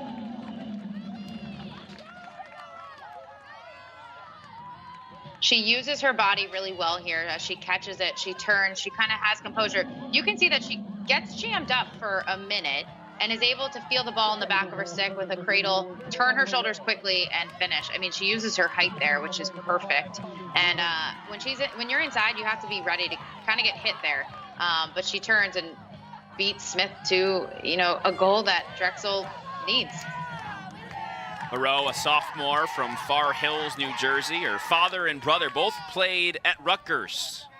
Kara deciding to go across the river, I believe, right? That's probably what it would be. Towards the other, across the border, I guess I could say, to Philadelphia and Drexel. Cross the border, yes, that would be. There is a river somewhere around there. Yeah. There's a body of water. She had to have crossed something on her way to Philadelphia. Something. We'll leave that there. She's got 11 goals to assist now on the season as once again Drexel gets possession. They've had the ball on this side, wearing it thin, as well as this defense wearing them down here in the second half. They've got a 5-goal lead here. As we talked to Coach this past week, we asked if there were roles on this offensive side, and she did say yes, there are, but she wants everyone to be a threat, and they've showed that today. I mean, they have their key players, and we've talked about this already, but they've been able to really, spread the ball, and this one is just fun to watch.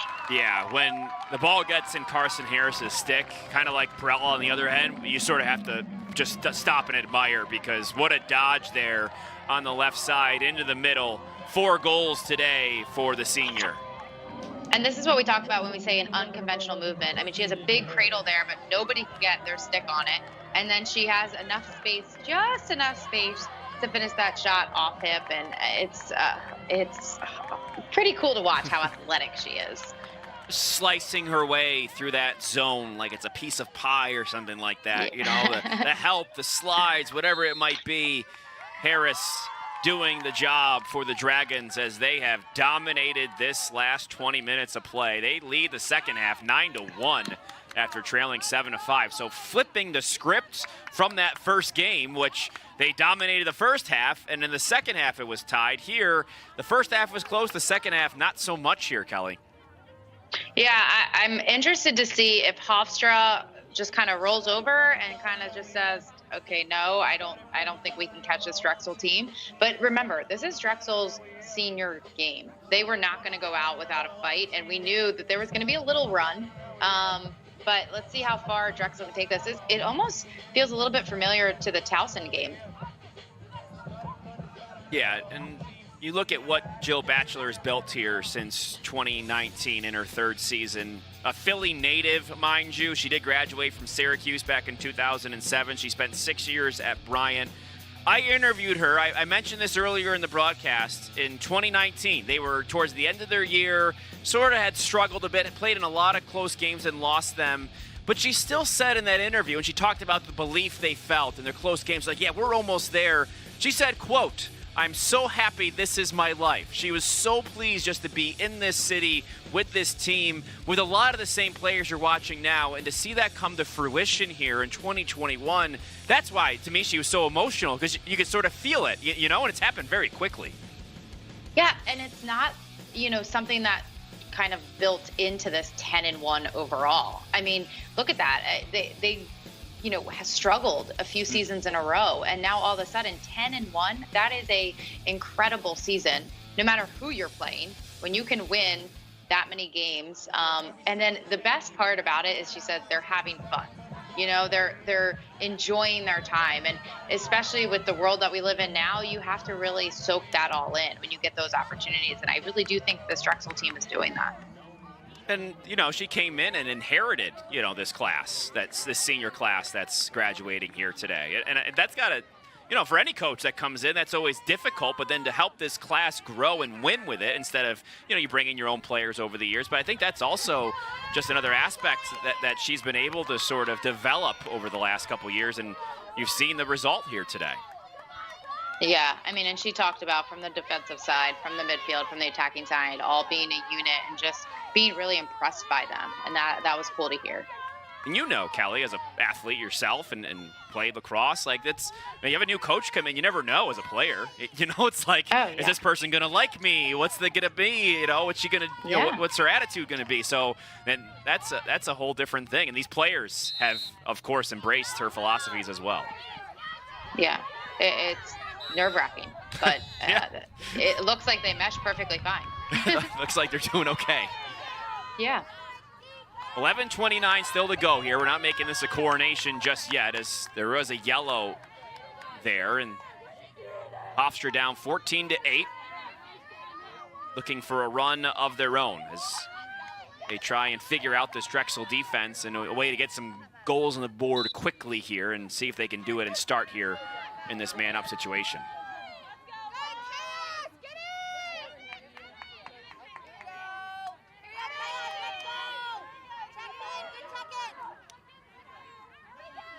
So 7-on-6 here, 11-11 to go. See this offense go to work. Man up here. I mean, They should be able to find the girl easily if they do what I know Shannon Smith has gone over and over again in practice. And let's see if they can find that open 2v1. The yellow card on Haley Simpson off the draw control. Another good find in the middle and carrying it through the middle and scoring, Cameron Faith. Assist by Perella. Yeah, you see Perella's up top. She's acting as almost the quarterback here, and she sees that Cameron is wide open in the middle, and when Cameron caught the ball, you see her turn, and she almost hesitates like, wait, there's nobody on me, and then I can carry it a little bit further and takes an extra second to put the ball in the back of the net. So it's definitely a positive there, maybe something that she was surprised for, but it worked out. A little bit of patience there from the junior from Garnett Valley, Pennsylvania. Timeout on the field. We'll take a timeout as well. Hofstra gets one back, 14-9. Drexel on top.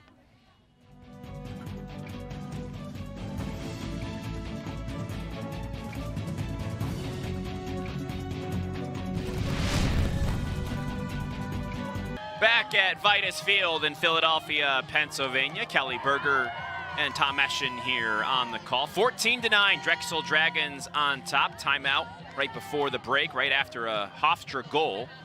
So Hofstra stopping another Drexel run here, trying to make one of their own. Yeah, in a lot of sports, you would think 5 goals is a lot. In women's lacrosse, it is not. That can be made up very quickly. So, you know, the last 10 minutes of this game is going to be a grind if Hofstra can put another one in the back of the net early in this 10 minutes. Darcy Smith now goes in the middle of the circle. She has the Hofstra career record in draw controls, 225 going into the day. Third all-time in CAA history. That's 20 behind Haley Warden.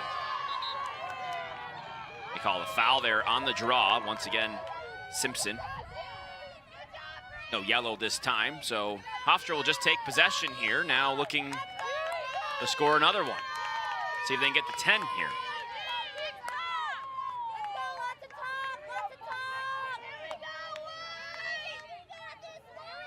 It's almost like you want to get them back to moving that ball quickly. You know, they had confidence early on when they were moving the ball. They were swinging it to the right, to the left, forward and backwards. Let's see if they can do that again to get Drexel moving and get them on their heels and find that open player. We are back at even strength now after there was the yellow that caused the goal. So it's 7-on-7. A look there in the middle, the shot by Gaddy, and a whistle there as well. So we'll get a free position on that. Gaddy with a goal earlier today. That was her first of the season. Now she'll look for number 2 here. That was her first goal since 2019, so it had been about a year and a half. Now a free position and a big spot, less than 10 minutes to go. We pause and we reset. The McHugh trying to get the best start possible and getting the official's ear in there. Here's Gaddy on the inside, didn't get all of it, but Bennett does. Collapsing defense, forcing the tough shot for Gaddy, and now Drexel takes over.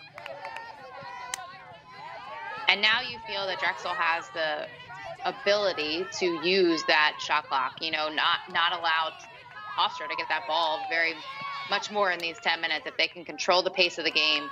And they've been there before. They've had the lead quite often this season, so they know what that feels like and what they need to do in order to hold on to it.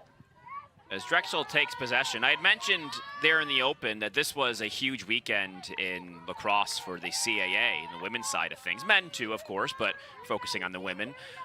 I should mention that right now, in the first half between JMU and Towson, it's 10-3 Dukes. So wow.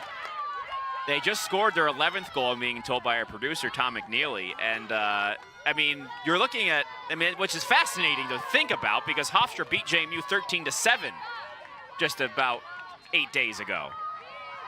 So this league. Tells you anything, yeah, if that tells you anything, don't predict anything. You can never predict until it's over because you don't know what team's going to show up. I mean, Hofstra showed us a different team in the first half, right? Mm-hmm. And so it's just, we've said this every week.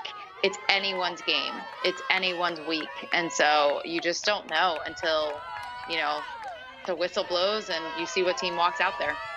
And the thing about the CAA this year, as we had another whistle there on the inside, is that they do have the division. So games outside the division don't count towards the conference record. So the JMU Towson game doesn't count towards their CAA record. So JMU is still going to be 1-1 at the end of the day. Towson's still 0-1, which means something for Hofstra here today, as Hofstra still has a date with Towson next week. So they could both be, depending on what happens here, 1-2 or a myriad of different things. Just with the few games, it really escalates what this means. Yeah, and as a CAA alumni, I'll call it, those games mean so much just like within a program. It gets you fired up. So it somewhat frustrates you as a player that doesn't count. But that's just kind of how it is right now, and you just have to roll with it and hope that just helps, you know, get you some insight of what you need to work on and what you can continue to work on to be the best team that you can be. So the top two teams from each of those North and South divisions. North is Drexel, Towson, Hofstra now, with Delaware done for the year. South is Elon, JMU, William, and Mary. Top two teams from each of those will go on to the tournament, though there is going to be one at-large team. So you could say that win for JMU or whatever it might be, those performances outside your division could also get the eyes of whoever is selecting that fifth team to play in the week prior to the semifinals. Right, so although they don't matter necessarily on paper, they could sway an audience in one way or the other. And when we talk to these coaches, they're like, yeah, it might not be like a conference record thing, but they all, they're trying to get better and want to win. And, they give us the coach speak at times, but as an athlete, that. It's like, the conference games do feel a little bit different, but at the end of the day, you're still competing, as hard as you can. It's bragging rights. Yeah. Bragging rights is what we call that. So Drexel's a player up here after Anna Kaufman was given the yellow, their second yellow for the Hofstra today. 14-9. Let's get past the Schneidereth. She trips, and I think they're going to say there's a reason she tripped. So now Jamie Schneidereth will get a free position. Her sister Lucy has 2 goals today. She has 1. A chance to match her sister. Making it competitive. I'm just telling you the facts. She does go to the cage and scores the second today for Jamie. 4 for half of the Schneidereths. I think she heard you on that one because she got off that line pretty quickly. And I love the angle she took here on this 8-meter. She ran a little bit to her left in order to get her stick free on the right hand, just giving her a little bit more space. And it's only a couple inches, but it allows you to open that stick up a little bit more from that defender that's coming as hard as she can in to get that check. There's plenty of articles and literature out there about these quadruplets over the years. I believe People magazine did a feature on them. US Lacrosse just did one.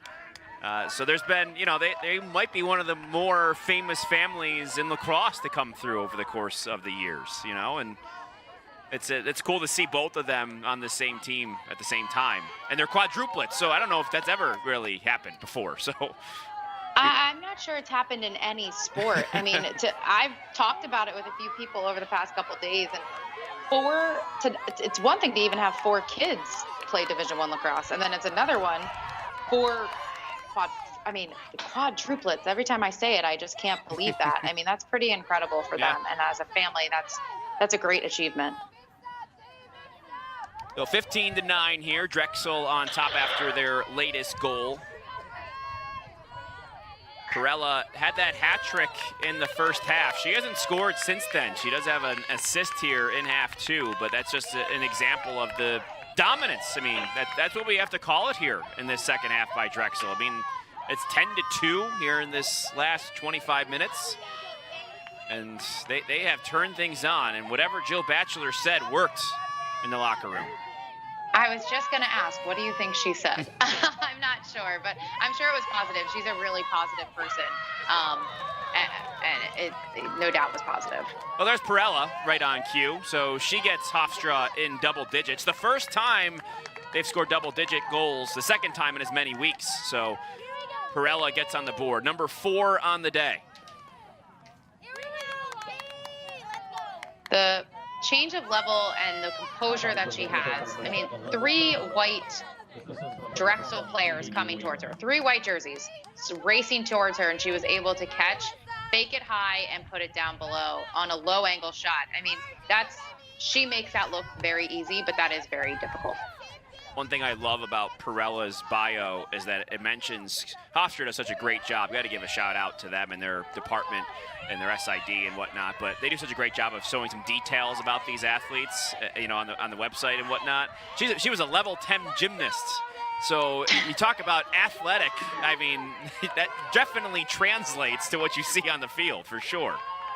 If I had to guess, if you asked her what sports she played growing up, she probably would name every single one. Right. She's just one of those players that I feel like just tried everything, a boy sport or girl sport, whatever it is, she just tried it. And she's athletic and dynamic and just makes things look very easy when they're not. And sometimes I think throughout her career, she hasn't gotten enough credit for what she's done here at Hofstra. Obviously, such a program over the years, and we know they're competitive in the CAA. I think, the nation should have paid a little more attention and appreciated her more throughout her career. I hope now they are, but she definitely deserves the accolades. Yeah, and I would love to see her go play on to the next level, whatever that is. If she tries out for Team USA or plays in one of the professional leagues, whatever it is, I think she has a really good mindset, 1, but 2, just a champion's mindset. She wants to make her team better, and we've said it a bunch, but 10 goals a game here and there, that's unusual to hear. 15-10, Hofstra hanging around right now after the latest goal. Now they've got possession. It's 5 points for Perella today. Esposito had those 2 early goals. That all came in the first half. She's the only other one with double digits, and sort of alluding to what you were talking about, Kelly, is that they needed to get a little bit more people involved over the course of today. And they did early on. I would actually applaud, too, the Drexel defense. I mean, they're not face guarding Alyssa. They're just playing as a unit, and they, holding this team to 10 goals that's kind of what you want as a defensive unit. Keep them at 10 or below, see if they can do that. And I think they know that their Drexel offense can score more than 10. So here's Matera. She's got a goal and assist today, and she'll get it, looks like, from the center. So good opportunity here with the man up after the latest yellow. Second yellow of the day on Drexel. That's on Claire Jarema. I'm actually somewhat surprised she didn't take that center hash 8-meter when they need a goal, but maybe that was a word that she got from coaching staff to take another opportunity. Shot by Cameron Faith, who scored a little while ago. Misses, but here comes Perella. Looks like she'll knife her way on the inside. Bounces and scores. It's a 4-goal game now. Perella, 5 goals on the day. She is as advertised, folks. We could tell right when she got that skip pass to get it high up, she saw that opportunity. You get those skip passes all the way up. You know that the defense is kind of watching the ball, and try to break down your feet and stop her as a defender coming in full steam ahead. Her mindset is, I'm going to goal and I'm going to put this ball in the back of the net, and there's not a lot of defenders on this planet that can stop that, and she knows that. She was the preseason All-American for Inside Lacrosse, CAA Player of the Year. Won the CAA Player of the Week 2 times already this season. Also a U.S. Lacrosse Magazine Player of the Week, IWLCA Offensive Player of the Week. So she has had these performances, and now 4:24 to play. They're down 4. Alyssa, just put the team on your back, right? Is that what Shannon Smith's saying here? I think that's what Shannon Smith's saying, but I also think that's what Alyssa is thinking, and that's what makes her so good. She knows she has to continue to push through and do everything that she can to make this team win. So Darcy Smith taking another draw against Haley Simpson. It's bouncing around in the circle. It's a big ground ball at that. And it comes out to Drexel and Bednarik. The sophomore does just a little bit of everything right and sort of stirs the pot as a sophomore of this team. We know Grady obviously is the feeder with all the assists, but Bednarik, you can see sort of the underlying impact she makes for this team. Yeah, that's a bigger draw control than most people would think. I mean, if Hofstra got that ball and went down and scored again, that's a whole different look than what we're seeing now with Drexel in control after that draw control and being able to kind of just pass the ball around for 90 seconds if they need to. That's the thing about that possession clock. It is 90 seconds, and you can take as many as you want, but that was just about 40 of the 90, so Jess Smith gets another stop. Had a great first half, and Drexel sort of kept on coming. They've taken a lot of shots once again today, and I mentioned the stat earlier, but 25.5 shots per game. That's 10th in the NCAA. They've taken 30 shots today. I mean, that makes things difficult, but here's Hofstra on offense. Yeah. That's a lot of shots.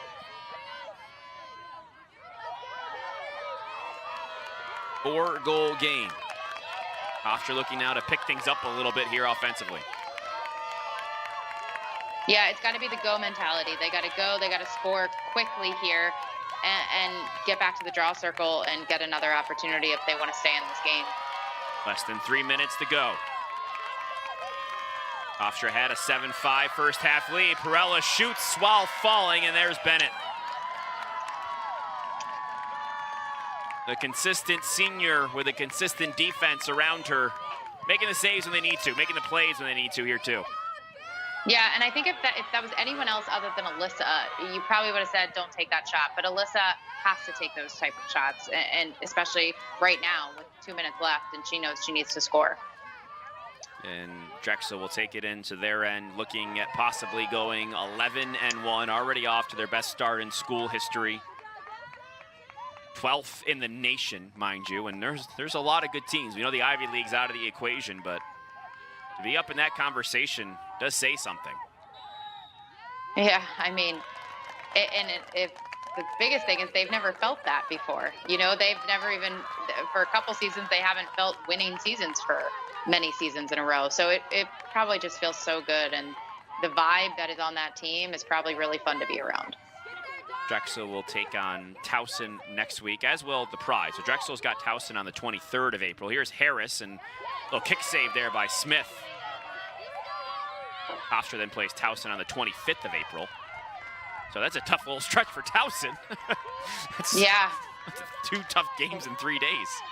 Yeah, that's a little bit on your legs, but that's a CAA. That's at least what it used to be, you know? So a lot of these players are used to that. I'm sure actually Sonia LaMonica might like that, looking ahead towards the CAA tournament, which of course they hope to make, but that's a good practice for that possibility.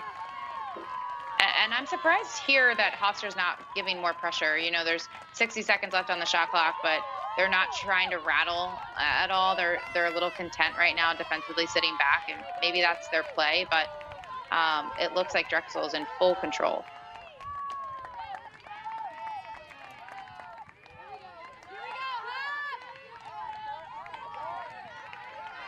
They continue to work it. Moreau looking into the middle. The shot stopped.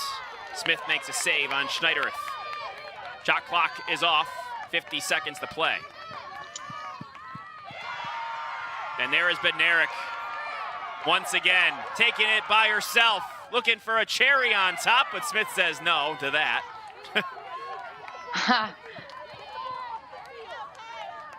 That was going to be the exclamation point. But it said Hofstra takes possession. Yeah, Smith wasn't having that. She, you know, she knows she probably could have had a better second half, but she did her job, and I don't think she can walk away from this being disappointed. I think Hofstra's hasn't won this game, but they've improved since the last time they played Drexel. So if they were to ever face Drexel again, or a good team, they know they have the ability to play with them. And the ball trickles out of bounds as the final seconds tick off the clock. The Dragons improve to 11-1 here in 2021.